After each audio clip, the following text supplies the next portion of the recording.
Hi friends, this is Puviyarasi's kitchen. ரொம்ப சிம்பிளா ஒரே டைம்ல ரெண்டு ரெசிபி பண்ண போறோம். ரொம்ப ஈஸி மெத்தட், கண்டிப்பா ட்ரை பண்ணுங்க. டேஸ்ட் வேற லெவல்ல இருக்கும். Mushroom fry, mushroom variety rice. மஷ்ரூம்ல வெரைட்டி ரைஸ் பண்ண முடியுமா? கண்டிப்பா பண்ணலாம். நான் சொல்ற மாதிரி ட்ரை பண்ணுங்க. டேஸ்ட் ரொம்ப சூப்பரா இருக்கும். 3 பாக்கெட் மஷ்ரூம் எடுத்துர்க்கேன். ஒரு பவுல்ல மாத்தி நல்லா க்ளீன் பண்ணி எடுத்துக்கலாம் நம்ம. மஷ்ரூமை 6 டைம்ஸ் வாஷ் பண்ணுங்க. அப்பதான் மண் இல்லாம ஃப்ரெஷ்ஷாக கிடைக்கும் நமக்கு. மஷ்ரூமை பீஸாக கட் பண்ணி எடுத்துக்கலாம். நான் 3 பீசஸாக கட் பண்ணி எடுத்துக்கிறேன் எல்லாத்தையும். கடாய் சூடானதும் 1 டீஸ்பூன் கடுகு பொரிஞ்சதும் கருவேப்பிலை, மஷ்ரூம் சேர்த்து நல்லா வதக்கி எடுத்துக்கலாம்.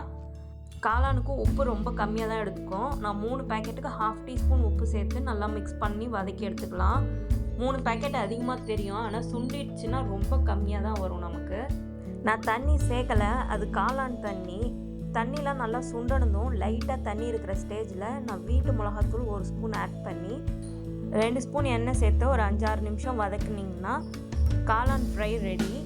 எந்த ஸ்பைசஸும் ஆட் பண்ணாமல் நம்ம வீட்டு மிளகாத்தூள்லேயே சூப்பராக ரெடி பண்ணலாம்.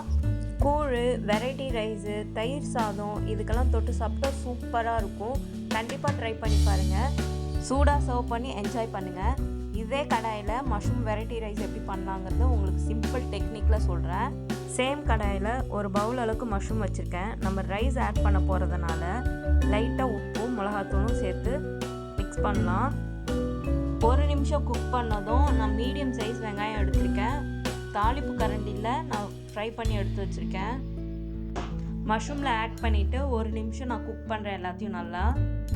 வேக வச்சிருந்த சாப்பாடு ஒரு சின்ன கப் அளவுக்கு நான் தனியாக எடுத்து வச்சுருக்கேன், உதிரி ரைஸாக. அதை நான் இப்போ சேர்த்துக்கிறேன். கம்மியாக ரைஸ் சேர்த்துக்கோங்க, அப்போ தான் டேஸ்ட்டு நல்லாயிருக்கும். ரைஸ் அதிகமாக சேர்த்திங்கன்னா நல்லா இருக்காது. 1 கப் மஷ்ரூம் எடுத்துருந்தீங்கன்னா 1.5 கப் இல்லைன்னா 1.25 கப் சேர்த்துக்கலாம் ரைஸு. டேஸ்ட்டு நல்லாயிருக்கும். அதிகமாக சேர்த்துட்டிங்கன்னா டேஸ்ட்டு நல்லா இருக்காது.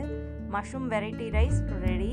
ஒரே டைமில் 2 ரெசிபி ஈஸியாக பண்ணலாம். லஞ்ச் பாக்ஸுக்கும் ஈஸியாக இருக்கும். கண்டிப்பாக ட்ரை பண்ணி பாருங்கள். பாய், டேக் கேர் ஃப்ரெண்ட்ஸ்.